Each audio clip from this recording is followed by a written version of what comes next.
جنگ کے بعد بھارت کو سفارتی محاذ پر بھی بڑی شکست، شہباز شریف کی مودی کے خلاف 2-0 سے لیڈ، وزیر اعظم کا ٹیم کے ہمراہ ترکی کے بعد ایران میں پڑاؤ، وزیر اعظم اور ایرانی صدر میں وفود کی سطح پر ملاقات، دونوں ممالک کا مختلف شعبوں میں تعاون پر اتفاق۔ اعلامیے کے مطابق وزیر اعظم نے بھارتی توسیع پسندانہ مقاصد کے بارے میں آگاہ کیا، زور دیا کہ پاکستان جنگ بندی کو برقرار رکھنے کے لیے پرعزم ہے۔ صدر پزشکیان کی علاقائی امن کے لیے اقدامات کی یقین دہانی، Iran Pakistan gas pipeline منصوبے کے جلد از جلد حل کا عزم، وزیر اعظم کی ایرانی صدر کو جلد پاکستان کا دورہ کرنے کی بھی دعوت، وزیر اعظم کی ایرانی سپریم لیڈر سید علی خامنہئی سے بھی ملاقات، بھارت کے ساتھ حالیہ تنازعات کے بارے میں بتایا، ہندوستانی جارحیت کے خلاف پاکستان کی حمایت پر شکریہ ادا کیا، وزیر اعظم کے صدارتی محل پہنچنے پر ایرانی صدر نے استقبال کیا، اسحاق ڈار، فیلڈ مارشل سید عاصم منیر بھی وفد میں شامل، وزیر اعظم کو گارڈ آف آنر پیش، دونوں ممالک کے قومی ترانے بجائے گئے، تہران پہنچنے پر ایرانی وزیر داخلہ اور اعلیٰ سفارتی حکام نے استقبال کیا، ایرانی فوج کے چاق و چوبند دستے کی سلامی۔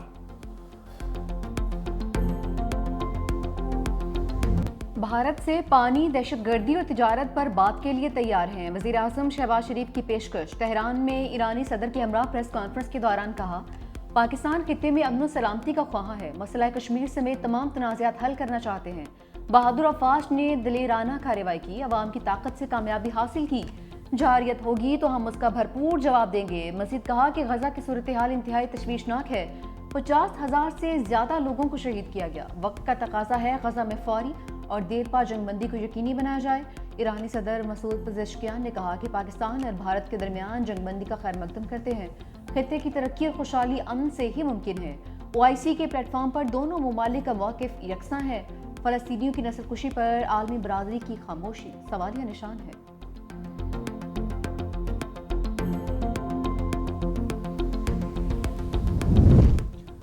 تمام جماعتوں نے فوج کا ساتھ دیا، پاکستان ہے تو سیاست ہے، صدر آصف زرداری کا پیغام، کہا پاک بھارت کشیدگی میں پیپلز پارٹی سمیت تمام سیاسی جماعتیں افواج کے شانہ بشانہ کھڑی ہوئیں اور بھارت کو منہ کی کھانا پڑی، پیپلز پارٹی نے ہمیشہ ملک اور جمہوریت کی خاطر قربانیاں دیں، بلاول بھٹو عوامی مینڈیٹ سے ملک کے اگلے نوجوان وزیر اعظم ہوں گے، صدر مملکت سے گورنر پنجاب کی قیادت میں پیپلز پارٹی اٹک کے وفد کی ملاقات، وفد نے صدر آصف زرداری کو اٹک کے دورے کی بھی دعوت دی۔ پشاور میں پیپلز پارٹی کی کرپشن کے خلاف ریلی، گنڈا پور سرکار مظاہرین پر ٹوٹ پڑی، پولیس کی ریلی کے شرکاء پر شیلنگ، مظاہرین نے ریڈ زون کا گیٹ توڑ دیا، PTI کے کیمپ کو آگ لگا دی، کرسیاں، خیمے اور دیگر سامان جل گیا، پیپلز پارٹی کارکنان اور پولیس میں ہاتھا پائی، شیلنگ کے باعث مظاہرین اسمبلی چوک چلے گئے۔ پیپلز پارٹی کے مرکزی جنرل سیکرٹری ہمایوں اختر نے کہا کہ چند نامعلوم افراد نے ریڈ زون کا گیٹ توڑا اور اندر داخل ہونے کی کوشش کی، پولیس نے پہلے لاٹھی چارج کیا اور پھر آنسو گیس کا استعمال کیا۔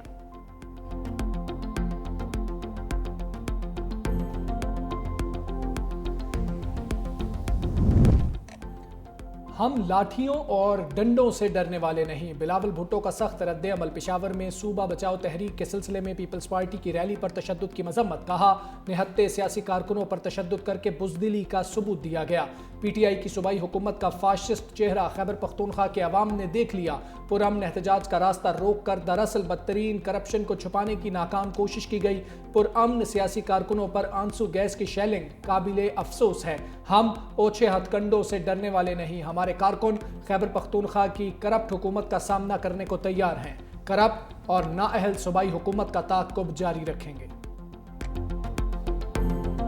شرجیل میمن نے مورو احتجاج کی سازش کا پردہ چاک کر دیا، کراچی میں پریس کانفرنس کے دوران کہا کہ 20 مئی کو GS ہند متحدہ محاذ نے مورو بائی پاس پر احتجاج کی کال دی، سربراہ شفیع برفت ملک سے باہر بیٹھا ہے اور یہ گروپ ٹرین دھماکوں اور غیر ملکیوں پر حملوں میں بھی ملوث رہا ہے۔ احتجاج میں مظاہرین کے ساتھ ڈنڈا بردار اور شرپسند افراد بھی شامل تھے، مظاہرے میں شریک غیر مقامی افراد کے پاس جدید اسلحہ بھی موجود تھا، پولیس نے کسی قسم کا لاٹھی چارج نہیں کیا تھا، کوشش تھی احتجاج پرامن طور پر ختم ہو جائے لیکن شرپسند افراد نے پولیس پر فائرنگ کر دی، ڈیوٹی پر موجود اہلکاروں کو مارا پیٹا گیا جس سے کئی زخمی بھی ہوئے، شرپسند افراد کے پاس دھماکہ خیز مواد موجود تھا، وزیر داخلہ سندھ ضیاء الحسن لنجار کے گھر کو بھی آگ لگائی، کیمیکل ایسا تھا چند منٹوں میں دیواروں پر بھی آگ لگ گئی، احتجاج میں جاں بحق ہونے والے 2 افراد کو مظاہرین کی گولیاں لگی تھی، 8 افراد زخمی بھی ہوئے، زخمی افراد کو اسپتال لے جایا گیا تو وہاں بھی توڑ پھوڑ کی گئی، لاشوں پر جھوٹا بیانیہ بنایا کہ پولیس میتیں اہل خانہ کے حوالے نہیں کر رہی، شدید میمن نے مظاہرین کی تشدد اور جلاؤ گھراؤ کی ویڈیوز بھی چلا کر دکھائے۔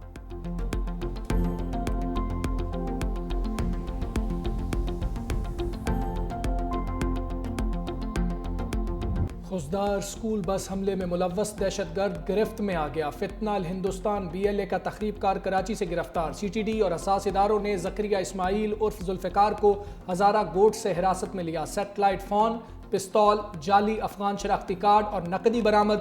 دہشت گرد براہ راست بھارتی ہینڈلر سے رابطے میں تھا۔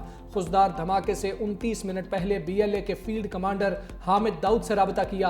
اسکول بس دھماکے سے چند گھنٹے قبل بھارتی نمبر پر 3 منٹ 41 سیکنڈ طویل کال کی۔ گرفتار دہشت گرد نے 2023 میں محمد رزاق ولد عبداللہ کے نام سے بھارتی ویزا حاصل کیا۔ دبئی سے دہلی پہنچا جہاں را کے بلوچستان ڈیسک نے IED فیوزنگ کورس کرایا۔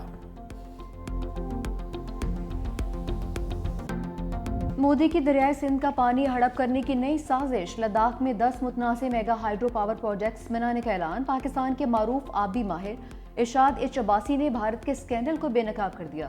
اقوام متحدہ کے سیکرٹری جنرل انتونیو گوتریس کو بھی خط لکھا۔ بھارتی منصوبے سنتاس معاہدے کی کھلم کھلا خلاف ورزی ہیں۔ بھارتی منصوبے سے پاکستان میں پانی کے بہاؤ کو روکنے اور کم کرنے کے حوالے سے سنگین خدشات بھی پیدا ہو گئے۔ سینیٹر شیر رحمان کا بھارت کے ماسٹر پلان پر شدید رد عمل۔ کہا پاکستان اپنے آبی حقوق پر کوئی سمجھوتا نہیں کرے گا۔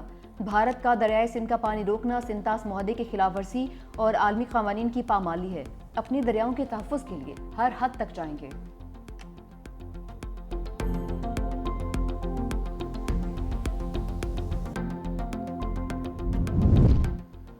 بانی PTI کا دوبارہ پولی گرافک اور فوٹوگرامیٹک ٹیسٹ کرانے کا حکم۔ انسدادی دہشت گردی عدالت لاہور نے دلائل سننے کے بعد محفوظ فیصلہ سنا دیا۔ عدالت کا 9 جون کو رپورٹ پیش کرنے کا حکم۔ علیمہ خان کو بانی تحریک انصاف سے ملاقات کی اجازت نہ ملی۔ میڈیا سے گفتگو میں بتایا، بانی نے کہا جو عام قیدی کو حقوق حاصل ہیں مجھے وہ بھی نہیں دیے جا رہے۔ بچوں سے 8 ماہ میں 1 مرتبہ بات کرائی گئی۔ یہ کون سا قانون ہے جو عدالتی احکامات کے باوجود بہنوں سے ملاقات نہ کرائی جائے؟ جیل انتظامیہ کتابیں روک لیتی ہے، یہ ٹارچر کے زمرے میں آتا ہے۔ میں سب پر نظر رکھ رہا ہوں، اگر کوئی اس نظریے کے ساتھ نہیں تو آئندہ اس کی پارٹی میں جگہ نہیں۔ بیرسٹر گوہر بانی PTI کی عید سے پہلے رہائی کے لیے پر امید۔ کہا ہم بانی PTI کی رہائی کے لیے ہر ممکن کوشش کر رہے ہیں۔ دھرنے اور احتجاج بھی کیے، ہم اسمبلی میں بھی بات کر رہے ہیں۔ رہائی کے لیے ورکرز کے سوالات اٹھانا ٹھیک ہے، ورکرز کے جذبات کی قدر کرتے ہیں۔ شبلی فراز نے کہا کہ بانی کے رہا ہوتے ہی پیپلز پارٹی اور نون لیگ کی حکومت ختم ہو جائے گی۔ سائل عدالت میں انصاف لینے آتے ہیں، ہم آئین اور قانون پر یقین رکھتے ہیں۔ موجودہ حالات سب دیکھ رہے ہیں، پاکستان میں کون سرمایہ کاری کرے گا؟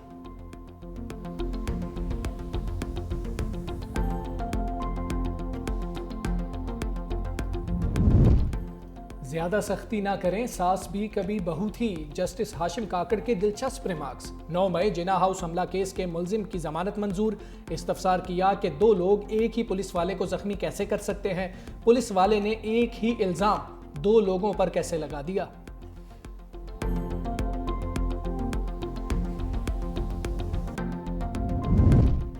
سنی اتحاد کونسل مخصوص سیٹوں کی حقدار نہیں، جسٹس جمال خان مندوخیل کے ریمارکس۔ سپریم کورٹ کے آئینی بینچ میں مخصوص سیٹوں کے کیس کی سماعت۔ جسٹس مسرت ہلالی نے استفسار کیا کہ کیا سنی اتحاد کونسل نے الیکشن میں حصہ لیا؟ کیا سنی اتحاد کونسل پارلیمنٹ کا حصہ تھی؟ آزاد ارکان اس جماعت کو جوائن کرتے ہیں جو پارلیمنٹ میں موجود ہو۔ وکیل مخدوم علی خان نے دلائل دیے کہ سنی اتحاد کونسل نے عام الیکشن لڑا ہی نہیں ہے۔ جسٹس مسرت ہلالی نے کہا آزاد ارکان نے جیتی ہوئی پارٹی میں شامل ہونا تھا۔ جسٹس محمد علی مزہ نے کہا کہ عدالت نے الیکشن کمیشن کی نوٹیفیکیشن کو کالعدم قرار دیا تھا۔ مزید سماعت آج ہوگی۔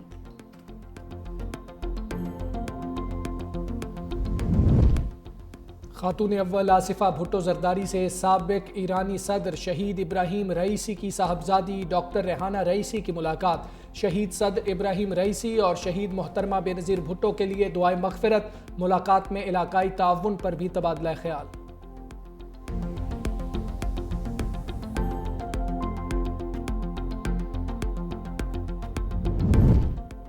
وزیر اعلیٰ سندھ سید مراد علی شاہ سے وفاقی وزیر عبدالعلیم خان کی وفد کے ہمراہ ملاقات۔ M6 حیدرآباد سکھر موٹر وے، نیشنل ہائی وے، لیاری ایکسپریس وے اور M10 نیو کراچی حیدرآباد منصوبے پر تفصیلی مشاورت۔ وزیر اعلیٰ مراد علی شاہ نے کہا کہ کراچی پورٹ کو موٹر ویز سے منسلک کرنے کے لیے M6 کی فوری تکمیل ضروری ہے۔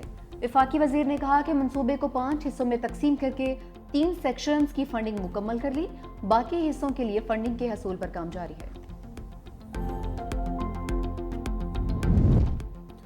حافظ نعیم کا 28 مئی یوم تکبیر کو یوم ڈاکٹر قدیر کے طور پر منانے کا اعلان۔ کہا محسن پاکستان کو یاد رکھیں گے، وہ قوم کے ماتھے کا جھومر ہیں۔ قوم نے بھارت سے جنگ کے دوران اتحاد دکھایا، ہم پروقار بن کر ابھرے، ہمارے ملک کو بے شمار چیلنجز کا سامنا ہے۔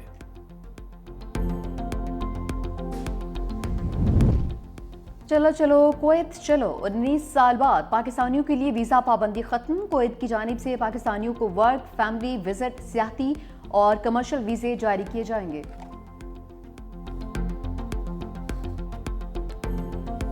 اندرون سندھ میں گرمی کی لہر، مٹھی میں پارہ 46 ڈگری سینٹی گریڈ کو چھو گیا۔ جیکب آباد، دالبندین اور بدین میں 45 degree centigrade record. Karachi اور لاہور 39، اسلام آباد اور پشاور 38، کوئٹہ میں درجہ حرارت 37 رہا۔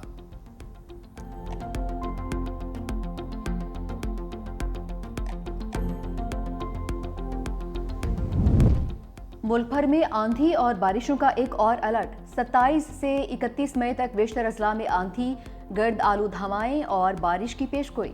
اسلام آباد میں وقفے سے تیز ہواؤں اور بارش کا امکان۔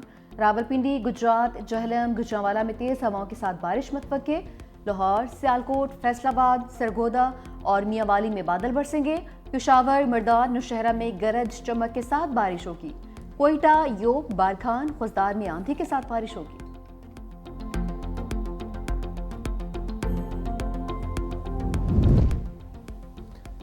اسرائیل کی ہٹ دھرمی جنگ بندی کا امریکی مسودہ مسترد کر دیا۔ امریکہ کے جنگ بندی کے لیے حماس سے براہ راست مذاکرات۔ عرب میڈیا کے مطابق دونوں میں جنگ بندی کے ابتدائی مسودے پر اتفاق ہوا تھا۔ ادھر غزہ میں اسرائیلی بمباری، مزید 50 فلسطینی شہید۔ شمالی غزہ کے اسکول پر وحشیانہ حملہ، ہر طرف آگ لگ گئی۔ معصوم فلسطینی بچی آگ کے بلند شعلوں سے نکلنے کی کوشش کرتی رہی۔ دلخراش مناظر نے ہر آنکھ اشکبار کر دی۔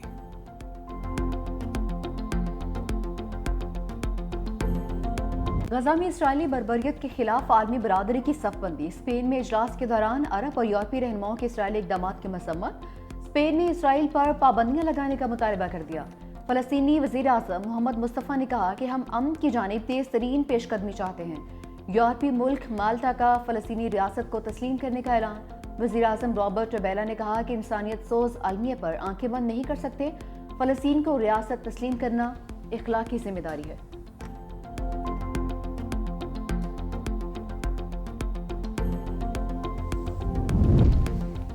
یوکرین پر روسی حملہ، امریکی صدر ٹرمپ سیخ پا۔ ڈونلڈ ٹرمپ نے پیوٹن کو پاگل قرار دے دیا۔ بولے میرا پیوٹن کے ساتھ ایک اچھا تعلق رہا ہے، لیکن نہ جانے اسے کیا ہو گیا ہے، وہ پاگل ہو چکا ہے، وہ مسلسل لوگوں کو قتل کر رہا ہے۔ میں پہلے ہی کہہ چکا ہوں کہ روس صرف ایک ٹکڑے پر نہیں، پورے یوکرین پر قبضہ چاہتا ہے۔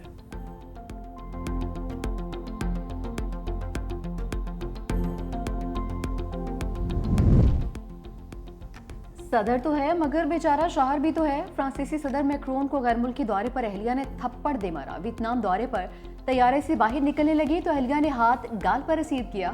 طیارے سے نکلتے ہوئے اہلیہ نے میکرون کو ان کا ہاتھ بھی نہیں تھاما۔ فرانسیسی صدر میکرون کی وضاحتیں، کہا اہلیہ کے ساتھ ہلکے پھلکے انداز میں مذاق کر رہا تھا، ہم جھگڑ نہیں رہے تھے۔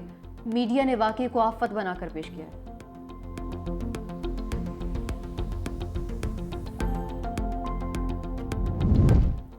برستے بادلوں نے بھارتی شہر ممبئی کو ڈبو دیا۔ مئی میں بارشوں کا 107 سالہ ریکارڈ ٹوٹ گیا۔ نشیبی علاقے اور سڑکیں زیر آب آ گئی۔ ٹریفک کا نظام بھی درہم برہم۔ میٹرو اسٹیشن میں پانی داخل ہونے سے متعدد ٹرینیں منسوخ۔ خراب موسم کے باعث ریڈ الرٹ جاری، شہریوں کو گھروں میں رہنے کی ہدایت۔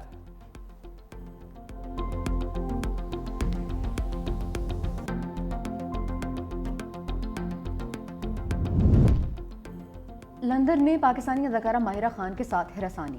اداکار ہمایوں سعید کے ساتھ فلم لو کرو کی پروموشن میں شرکت۔ ہجوم کا فائدہ اٹھا کر سیکیورٹی گارڈ نے ماہرہ خان کو ہراساں کیا۔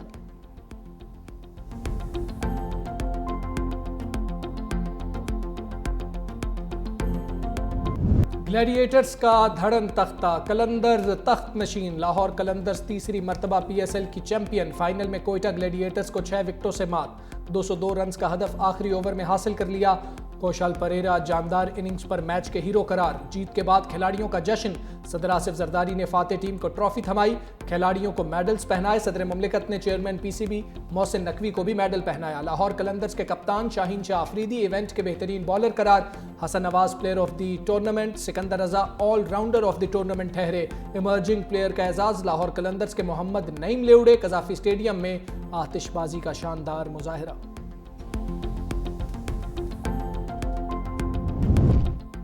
پی ایس ایل 10 کی ٹیم آف دی ٹورنامنٹ کا اعلان، شاہین آفریدی ٹیم کے کپتان مقرر، سکندر رضا فخر زمان بھی ٹیم میں جگہ بنانے میں کامیاب۔ کوئٹہ گلیڈیٹرز کے حسن نواز، ابرار احمد اور فہیم اشرف بھی شامل۔ کراچی کنگز کے ڈیوڈ وارنر، جیمز ونس اور حسن علی بھی ٹیم کا حصہ۔ اسلام آباد یونائیٹڈ کے صاحبزادہ فرحان اور پشاور زلمی کے فاسٹ بولر علی رضا بھی ٹیم کا حصہ۔ کراچی کنگز کے خوش دل شاہ 12ویں کھلاڑی کے طور پر ٹیم میں شامل۔